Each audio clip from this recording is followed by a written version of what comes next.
Bugun 9-aprel Sohibqiron Amir Temur tavallud topgan kun. Shu kun munosabat bilan Sardoba tumani axborot kutubxona markazida Sohibqiron Amir Temur asarlaridan tashkil topgan kitob rasmli ko'rgazma. Qo'limdagi ushbu memuar asar Temur tuzuklari bo'lib, bu Temur tuzuklari asari ikki qismdan iboratdir.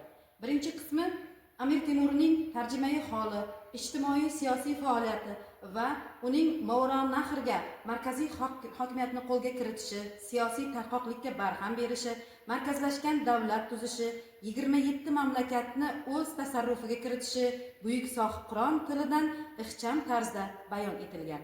Ikkinchi qismi esa mashhur Jahongirning farzandlariga atalgan o'ziga xos vasiyat, pand nasihatlari va o'gitlaridan iboratdir.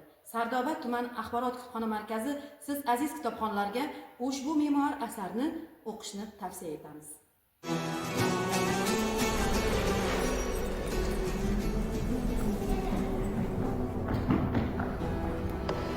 Ozod o'g'lim, hur o'g'lim, har oning huzur o'g'lim, shahdingdan kun yorishsin, yuzi yorug' nur o'g'lim, uyg'on o'g'lim, tur o'g'lim.